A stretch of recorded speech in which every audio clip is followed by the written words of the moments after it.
नमस्कार, India narrative में आपका स्वागत है। और आज हम बात करेंगे 1971 के एक युद्धवीर से। वो युद्धवीर जो जंग के मैदान से वापस आया। उसके मुंह से आप जब बातें सुनेंगे उस युद्ध भूमि की, तो आपके रोंगटे भी खड़े हो जाएंगे। इस युद्धवीर का नाम है कर्नल पीके गुप्ता। पीके गुप्ता साहब, स्वागत है। नमस्कार। नमस्कार। पीके गुप्ता साहब, आपने 1971 का युद्ध लड़ा है, युद्धवीर कहा जाता है। हम विजेता हैं 1971 के आप लोगों की वजह से। तो मैं जानना चाहता हूं कि 15 दिसंबर और 16 दिसंबर को क्या हुआ था, क्योंकि 15 दिसंबर की जो जंग है वो निर्णायक जंग थी और उसमें दोनों ही मोर्चों पर भारत ने पाकिस्तान को छक्के छुड़ा दिए थे। तो चूंकि आप उस युद्ध का हिस्सा रहे हैं, एक महत्वपूर्ण काम आपको दिया गया था जिसको आपने सरअंजाम भी किया, तो थोड़ा सा बताइए हमारे दर्शकों के लिए कि वो 15-16 दिसंबर के वो दिन और वो युद्ध का मोर्चा और उस पर आपके बिताए हुए पल वो कैसे थे। मेरे ख्याल में 15 दिसंबर था और हमारे यूनिट में मैसेज आया कि किसी को इमीडिएटली कोर हेडक्वार्टर भेजना है किसी मिशन के लिए, कि मेरे को 3 ग्रेनेडियर्स बटालियन में जाना है और वहां से एक पैकेट लेके आना है। और मेरे को बताया गया लोकेशन वगैरह, मेरे पास मैप था। और वो जब हम बाहर आए, मेजर गोविला ने मेरे को बोला कि आप मेरे साथ जीप पे, you can come and we can go together later on. But somehow मेरे को लगा कि मैं अपने आप ही चला जाता हूँ, कहाँ जीप में इनके साथ बैठूंगा। So I politely decline and he left ahead in the jeep. I was behind in my 3 ton and हम तो 3 टन धीरे धीरे चलता है, तो I was going slowly with my map. जब तक हमने अपना इंडियन बॉर्डर क्रॉस किया, देयर वाज नो प्रॉब्लम। वहां पे तक मार्किंग सी आगे, जैसी the moment we cross into Pakistan, कई माइनफील्ड से निकल के गए। और कई बार तो मेरे को ड्राइवर के ऊपर चिल्लाना पड़ा कि ये है उसको, वो अपना ड्राइविंग में कॉन्सेंट्रेट कर रहा था ताकि। तो हम दोनों चला। फिर थोड़ी देर बाद मैंने, अच्छी तरह याद है, मैंने ड्राइवर को बोला तुम इधर आ जाओ। एंड मैं उस छोटी सी, इतना बड़ा 3 टन मेरे को चलाने में मुश्किल हो रही थी, मैंने उसको आखिरी 5-6 किलोमीटर मैं चला के ले गया। उस वक्त मेरे को मालूम नहीं था, जो मेजर गोविला थे उनकी जीप एक माइन, एंटी टैंक माइन के ऊपर चली गई थी।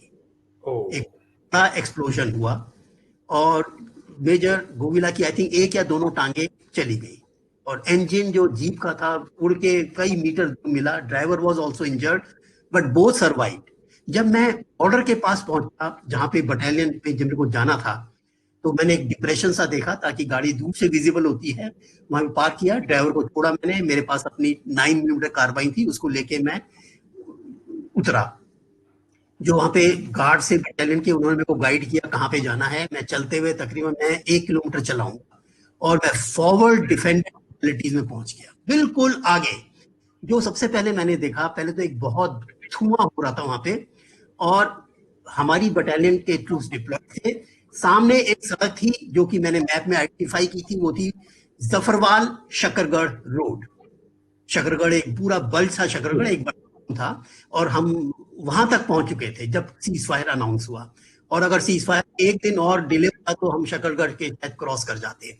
जब मैं उनकी तरफ जा रहा था तो सडनली मैंने वो कंपनी कमांडर जो थे, बाद में पता चला मेजर होशियार सिंह, जिनको परमवीर चक्र मिला था, वो मेरी तरफ आए और एकदम से चिल्लाए, halt, don't move.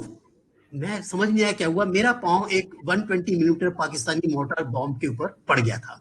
Bomb unexploded था, पूरा बरिड था। ये मोर्टार बॉम्ब तकरीबन 1 फुट के करीब लंबा होता है, ऊपर एक होता है इसका डेटोनेटर टाइप, और अगर इमीडिएटली पांव रिमूव करो there is a chance of explosion. So immediately they put some sandbags वगैरह and they have a drill. पूरा ड्रिल होता है उनको किस तरीके से इसको अनएक्सप्लोडेड बॉम्ब को हैंडल करना होता है। Around it took about 10-12 minutes for that entire drill. Then I was asked to jump clear. मैं जंप करके निकला and I met Major Hoshiyar Singh. He had fought so many 9 counter attacks from the Pakistani battalion. अच्छा, मैं colonel Gupta मैं आपको रोकना चाह रहा हूँ। शकरगढ़ की जो लड़ाई है वो उसका जो 1971 की लड़ाई हुई है उसमें उसका बहुत जिक्र आ जाता है, बहुत इंपॉर्टेंट शकरगढ़ की लड़ाई मानी जाती है। और आप अभी बता ही रहे थे मेजर होशियार सिंह के बारे में। मैं मेजर होशियार सिंह का जो अपोनेंट था, दूसरा जो पाकिस्तानी मेजर था, जो कमांडिंग ऑफिसर था, थोड़ा उसके बारे में बताइए। जी। हाँ, the Pakistani battalion opposite 3 grenadiers, वो मेरे को उनका बटालियन का नाम नहीं पता, it was commanded by lieutenant colonel Mohammad Raza, I think Akram, Akram, हाँ जी। मोहम्मद आकरम रजा। हाँ, फ्रंटियर फोर्स हाँ, कोई ना, फ्रंटियर फोर्स और समथिंग, मेरे को इतना याद नहीं आ रहा है। He was a very brave Pakistani officer, and despite the fact that his first 1 or 2 attacks were badly repulsed by the 3rd Grenadiers, he refused to give up. He attacked total of 9 times, 9 counter attacks by one battalion on the same enemy position as per them, India. And in the 9th attack, which he led personally, Lieutenant Colonel Muhammad Akram Raza was killed. He had displayed such exquisite bravery that Lieutenant Colonel Airy, CO of 3 Grenadiers, wrote a citation for this brave officer and sent it to Pakistan. And if I remember correctly, Lieutenant Colonel Muhammad Akram Raza was posthumously awarded Zurrat Hilal निशाने Haider, something, some, yeah, Hilal Nishani Haidar, something, because they have their, I maybe, so he was given a posthumous award. In the same attack, once the ceasefire took place, 80 bodies of Pakistani soldiers were handed over by 3 Grenadiers back to the, and mind you, this 80 number has been taken from Pakistani description of the same battle. So there is no doubt. And these are the bodies which were left on the Indian side. I believe the casualties on the Pakistani side were extremely heavy. Bravery on both sides, and the Pakistani battalion lost very heavily. In fact, an inquiry was ordered. Why did it happen? Artillery, I think the Pakistani artillery blamed the armored corps. The armor did not arrive. Artillery did not. It was a badly coordinated attack by the Pakistanis. And the result was borne by Lieutenant Colonel Muhammad Akram Raza. It is a battle worth reading. I think it is called the Battle of Barapind Jarpal. Jarpal is a town which was captured by 3 Grenadiers. Now, this is all I came to a bit later. And I was keen to cross to the Indian side before darkness. But I could not do so. But I reached, I think, around midnight, I reached Headquarters 1 Corps near Samba. And I went back and in my small bunker, went inside. My bunker was under a tree. That itself was a story by itself. In fact, when I was, it was a very small bunker deep inside. A cobra fell on top of me. Cobra. Our unit had 147 cases of snake encounters. We were more worried about the snakes. And one of the Jawans in the unit next to our unit died because he was sleeping on the ground. A cobra bit him just over the ear. And in my case, I had 4 encounters with cobra. I was taking a bath in my small tent. Now you have a patra sort of thing. I felt something touching me. I had no clothes on, obviously.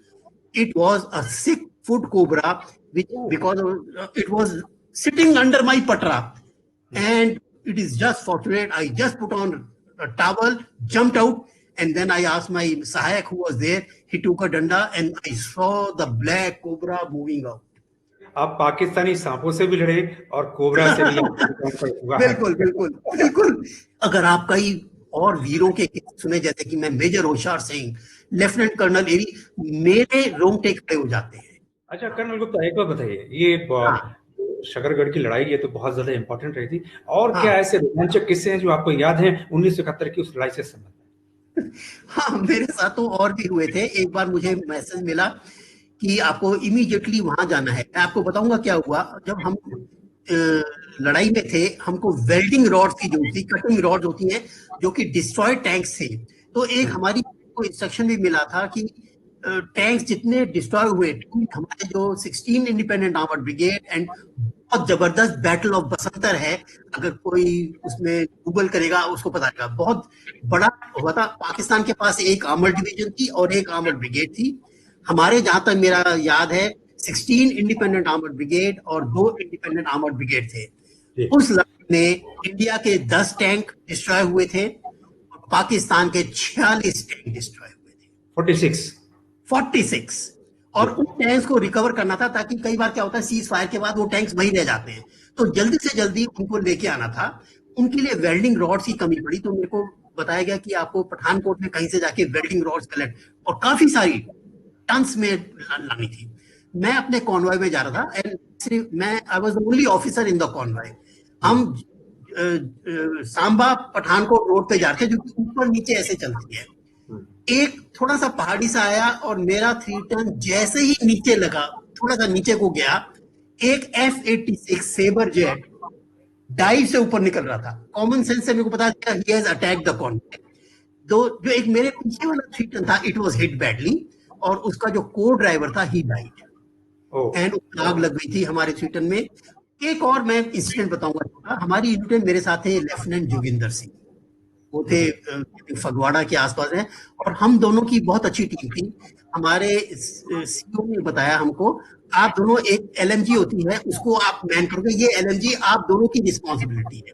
जब भी कोई firing, हमने anti aircraft role में लगाया हुआ था, तो हम दोनों उस जब भी कभी एयर अटैक वगैरह होता था, हम दोनों उस एलएमजी के पास होते, हम दोनों ही चलाते थे।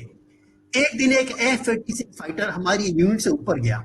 ऊपर का मतलब कोई 90-100 फीट पे। वो जब पायलट ओनली, वो बिल्कुल लो लेवल पे उड़ते हैं, ऊपर नहीं, वरना रडार में आएंगे। और मेरे को डिस्टिंक्टली याद है, पायलट ने हमको नीचे, हम दोनों नीचे खड़े थे एलएमजी के पास, ब्लू हेलमेट था मेरे को, और हम लेफ्टिनेंट जोगिंदर को पता चल गया ये राउंड लेके वापस आएगा। वो थोड़ा सा क्लाइंब किया उसने, राउंड लेके, और उसमें आया, डाई में आया। लेफ्टिनेंट जोगिंदर सिंह ने डाई पहले से लोडेड थी, उसमें 28 राउंड होते हैं, पूरी मैगजीन उसको धर करके खाली कर दी।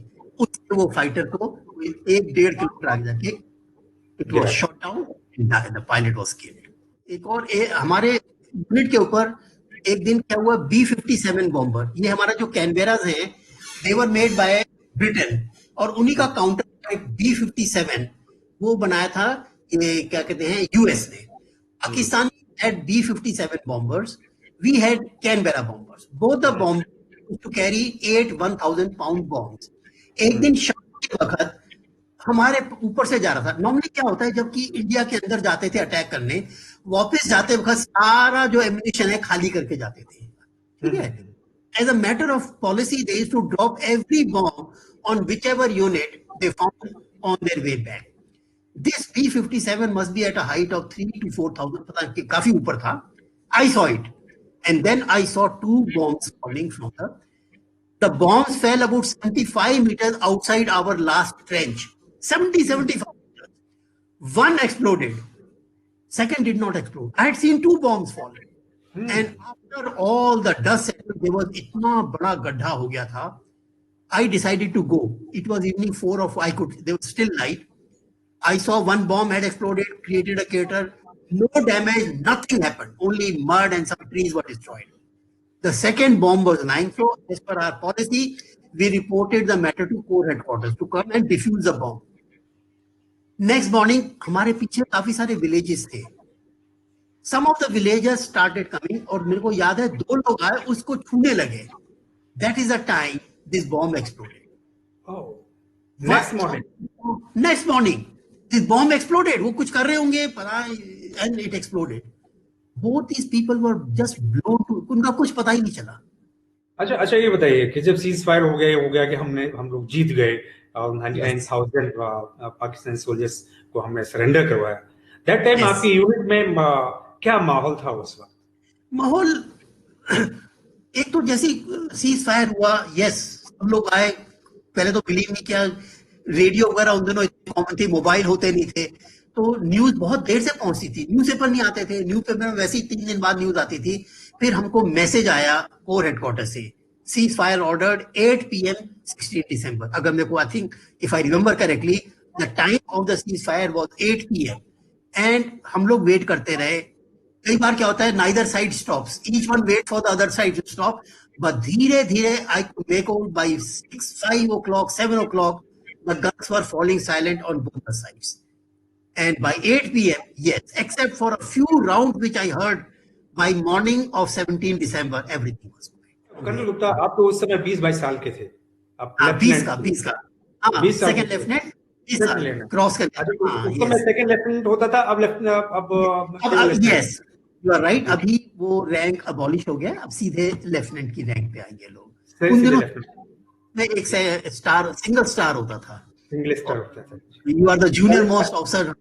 कैप्टन, एज कैप्टन में इंडक्शन होता था, फिर लेफ्टिनेंट, इस तरीके से कुछ क्या क्या रैंक है? सेकंड लेफ्टिनेंट एक स्टार, 2 साल बाद you are promoted to the rank of lieutenant which has 2 stars, and then you get a third star, that is captain, and you captain, could become major of any time after 6 years, 10 years. Today the promotions have been speeded up to जी। major, to lieutenant colonel and colonel. In those days it was very slow. अच्छा colonel Gupta, आपसे कहा जाए कि वो 1971 की लड़ाई को आप समअप कीजिए केवल 30 सेकेंड में, तो आप कैसे करेंगे? It was a huge event for the Indian Army. Total success everywhere, East Pakistan as well as West. In the West, Pakistanis were hoping to get some Indian territory. They did not get one tree also. We went. The entire Shakargarh Bulge, the Pakistani plan was to move into the Indian territory from the Shakargarh Bulge. There's a bulge there. They never crossed anywhere. In fact, the Indian army went in and pushed them back about 10-15 kilometers. It was a great achievement by Indian troops. And you can read Pakistani narratives. I have gone through the Battle of Jarpal. You read the Pakistani narrative. उसमें लिखा है कि we lost 20 tanks. They lost 20 tanks in one attack. Indians lost. He has himself mentioned, and he has mentioned this Lieutenant Colonel Airy and everybody. I was fortunate. I consider myself fortunate. I attended this war. That occasion has never come again. I was there at Kargil also. Kargil was on a very small front. This was the only all-out war. Many people who were commissioned after me, they have retired without seeing any war. And I saw 2 wars. I feel so blessed and so lucky. I saw Kargil and this also. So we all wait for such occasions. अच्छा colonel Gupta, Yes. जब आपको ये पता चला है कि जो Indian army ने, इंडियन सोल्जर्स ने अपना खून बहा के जो इलाका जीता है, और जब वो वापस कर दिया गया पाकिस्तान को, तब आपको कैसा फील हुआ था? देखिए, this is a political decision. It's a complete, yes, inside your heart you do feel some sort of a sadness कि इतना कुछ लिया है and it goes back. अच्छा कर्नल गुप्ता, 1971 की लड़ाई और ये कारगिल की लड़ाई है, इन दोनों में क्या बेसिक फर्क क्या था? See, Kargil ki ladai, it was on a very small front. It was just point, there were 3 or 4 heights. If you ever go to the Dras sector, in fact, I remember having spent some moments with Brigadier All, who commanded the attack on point 4180 or 4184 and won the battle with 2 or 3 battalions. It is something that will shake up any Indian. It has never happened before that enemy entrenched in heights at I think 13,000-14,000 feet, enjoying every type of superiority in defense, was evicted, and they themselves admitted I think 547 people killed, soldiers killed. And of course, our Indian Air Force played a very big part in the Kargil war. But hats off to the battalions, I think 13 Jackery or whichever were the battalions. They climbed up against stiff opposition and they came from behind, from a height vertical reaching the top, from where the Pakistanis never expected an attack. And then the soldiers came down on the Pakistanis from behind. And it was a huge achievement, huge achievement. It makes you feel so proud and so happy that yes, the Indian Army has been able to do something for the country. और मैं एक और incident बताऊं, और मुझे हमारी unit को instruction थे कुछ टैंक रिकवरी के लिए, तो वहां पे एक विलेज है नैनाकोट, तो हम लोग जाते थे और एक एक टैंक रिकवरी में कोई 40-45 घंटे लग जाते हैं, कई बार बहुत टाइम लगता है। तो हमारे क्रूज जाते थे और 12-12 घंटे में हम, फिर जब दूसरा क्रू आता था फिर पहला जाता था। जो मेरे कैप्टन थे उन्होंने कहा जस्ट गो एंड चेकअप, थोड़ा सा एरिया देखने के लिए। वहां पे रेलवे स्टेशन था, नैनाकोट रेलवे स्टेशन, इसका मतलब काफी बड़ा टाउन था। मैं up and down Nainakot railway station को पूरा मैंने चेक किया। वहां पे बुकिंग ऑफिस में टिकटें पड़ी हुई थी, वहां पे कुछ नहीं था। फिर जब मैं वापस आई, बड़ा सा स्कूल था वहां पे, तो मैं स्कूल के अंदर चला गया। मेरे पास टॉर्च थी, मैंने स्कूल में एक बड़े से हॉल में टॉर्च जलाई, तो वहां पे एक बड़ा सा ब्लैक बोर्ड था, उसके ऊपर लिखा था dear Indian soldiers, please do not destroy this school. If this school is destroyed, we will remain illiterate for the rest of our lives. Civilians बहुत हेल्प करते थे. एक दूसरी बार क्या हुआ कि हमको फिर से कुछ वेल्डिंग रॉड्स की कमी पड़ गई, तो 2 सिविलियन ट्रक्स, उसमें मेरे को याद है सारे दोनों ड्राइवर और को ड्राइवर सिख ड्राइवर्स थे. तो हमने नॉर्मली इंस्ट्रक्शन होती, हमारे सिविलियन गाड़ियां बॉर्डर क्रॉस नहीं करती. उनको पता था हम 6-7 किलोमीटर आगे हैं. उन्होंने ऑर्डर्स को इग्नोर करते हुए दोनों सिविलियन ट्रक्स पाकिस्तान में ले आए अगेंस्ट ऑर्डर. उन्होंने कहा नहीं सर, हम इसको अनलोड करेंगे, आप लोड करेंगे, हम जाएंगे आपके साथ. लड़ाई के वक्त वो दोनों ट्रक्स आगे लेके आए और जहां हमको चाहिए था वहां पे इन्होंने सामान अनलोड किया, वापस गए. इन लोगों की भी हिम्मत थी. और पंजाब में जो आपको सपोर्ट मिलती है, क्योंकि जब भी लड़ाई होती, चाहे वो 65 की हो, चाहे आप देखिए पुराने सिख वॉर ब्रिटिश के साथ, अफगानिस्तान के साथ, सिख जो पंजाब में है वो हमेशा इन्वॉल्व रहते हैं. आप इनकी स्पिरिट देखिए. अगर मैं टाउन में से गुजर रहा हूं सड़क के ऊपर, रोक रोक के हमको खाना देंगे, हमारे को इतना खाना हो जाता था कई बार, फिर हम यूनिट में जाके उसको बांटते थे. इतना उनसे हमको इंस्पिरेशन मिलता था. पूरे गांव के गांव लाइन अप हो जाते थे और एकदम से हमारी हेल्प को आ जाते थे. तो ये जो स्पिरिट है वो सिर्फ आपको पंजाब में और लड़ाई में देखने को मिलती है. मुझे अभी तक एक एक चीज याद है. हम देखते, हमको वेव कर रहे हैं, तो कॉन्वॉय जा रहा है, किसी को कोई हेल्प चाहिए, 100 लोग आ जाएंगे एकदम से. गांव के पूरा गांव इकट्ठा हो जाएगा. आपको पानी चाहिए, खाना चाहिए, कोई गाड़ी खराब है, सब आ जाएंगे. तो ये जो नेशनल स्पिरिट है स्पेशली पंजाब में, ये इतनी स्ट्रांग है, ये देखने लायक है. ये थैंक यू कर्नल गुप्ता. आपने हमारे साथ में 1971 के साथ साथ कारगिल युद्ध के जो लम्हे थे वो भी हमारे साथ शेयर किए. और कर्नल गुप्ता, हम आपसे बाद में भी, आगे भी इसी तरीके से आपके जो संस्मरण हैं उनको अपने दर्शकों तक पहुंचाते रहेंगे. Thank you very much colonel Gupta. Thank you. नमस्ते. Thank you. नमस्कार.